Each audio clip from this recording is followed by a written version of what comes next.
Start. അതെ, ഒരു പിരിവുണ്ട്. അപ്പൊ അതിന് വേണ്ടി വന്നാണ്. എന്തൊരു പിരിവ് എന്ന് പറഞ്ഞിട്ടുണ്ടെങ്കിലേ അതെ, നമ്മളെ കുറെ കുട്ടികൾ പഠിക്കുന്നുണ്ട് മർക്കസിലെ.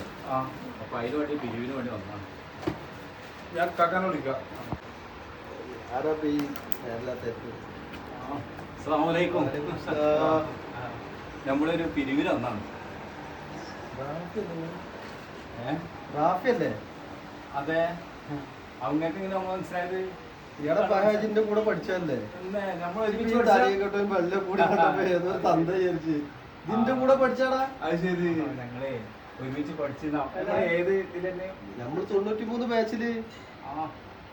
ഇപ്പൊ എന്താ ഈ പരിപാടിക്ക് ഇറങ്ങിക്കണത്? അല്ല അതല്ല, അങ്ങനല്ല. നമ്മളിപ്പോ ആണെങ്കിൽ ഒരു പിരിവും കാര്യങ്ങളൊക്കെ ആയിട്ട് പോവാണ്. പക്ഷെ പണിയെടുക്കാൻ ഇപ്പൊ ഇങ്ങനെ ആയി പോലെ പഠിച്ചു. ഞാൻ അനക്കിപ്പോ എന്താ പരിപാടി? ഞാനിപ്പോ ഇവിടെ ഒരു കമ്പനിയിൽ ജോലി ചെയ്യാ. കമ്പനിയില്ല? അതെ. അത് ശരി. ഇവിടെ ഒരു യാർഡില് തന്നെ കമ്പനിയിൽ ജോലി ചെയ്യാണ്. അത് ശരി. അങ്ങനെ പോണ്, കുഴപ്പമില്ലാത്ത രീതിയിൽ. അത് ശരി. ഒരു 10-30 കിട്ടും. അതുകൊണ്ട് ഇങ്ങനെ കുടുംബ കാര്യങ്ങളൊക്കെ ആയിട്ട് കഴിഞ്ഞു പോകുന്നുണ്ട്. അതല്ല, ഇതുകൊണ്ട് ഇപ്പൊ നടന്നുകൊണ്ട് വലിയ കാര്യം ഉണ്ടാവും. അതുകൊണ്ടാ ഇതോട് നടക്കട്ടെ. എനിക്കേ നമ്മളൊരു പണി പറഞ്ഞുതരാം. ഇത് വാ, ഇജ്ജ് വന്നാ നമ്മൾ പറഞ്ഞുതരാം. എൻ്റെ ചമ്പരിക്ക് ഞാനേ എൻ്റെ പെര കണ്ടിട്ട് ഞാൻ വലിയ ടെൻഷനായി പോയി. കാരണം ഇത്ര ചെറിയ പെര തന്നെ എങ്ങനെ ആവുക? ഇത് 4 മാർക്കസിലേക്കുള്ള ഒരു പിരിവ്. ഒരു മാർക്കസിലേക്ക് വെച്ചിട്ട് നമ്മൾ 1000 റുപ്യ വിരിക്കുമ്പോൾ 750 നിൽക്കാം.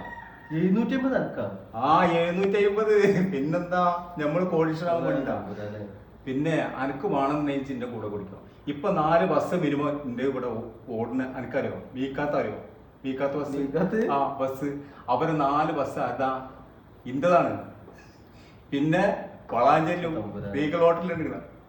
അത് പിന്നെ ഇതെന്താ രാവിലെ ഉണ്ടാറിഞ്ഞാല് സുബിസ്കാരം കഴിഞ്ഞിട്ട് അവല് നേരത്തെ ഉണ്ടാറില്ല.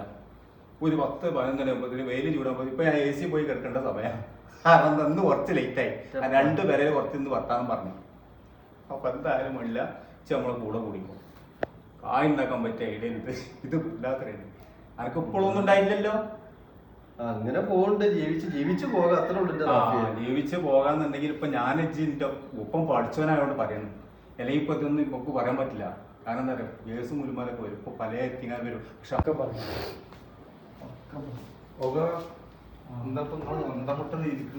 ഞാനെന്റെ മോനെ, ഞാനിപ്പോ ആ ചെങ്ങായിന്റെ കാര്യം ആലോചിച്ചിരിക്കുകയാണ്. വീട്ടിലും തന്നെ എന്റെ കൂടെ പഠിച്ചതാ. ഓനക്ക് ഓർമ്മല്ല, ഓ അഭിനയിക്കാണ്. ഓർമ്മല്ലാതെ ഓനക്കൊക്കെ സംഭവം അറിയാ. എന്റെ മുമ്പില് അഭിനയിക്കാണ് ഓന്. കാരണം ഓന് ഞാൻ അറിഞ്ഞു കഴിഞ്ഞാലും പ്രശ്നമല്ല.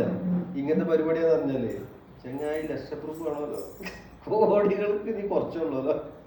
എന്താ എന്നൊക്കെ ഒരു കാര്യം ഉണ്ടായില്ല. നമ്മള് വെറുതെ ഇത്രയും കാലം 10-20 കൊല്ലം ഓടി വെറുതെ വെറും ബാലൻസ്. എന്താ പോലെ 2-3 ലക്ഷം ഉറുപ്പിക മാസം വരുമാനാണ്. ആലോചിച്ച് നോക്ക്.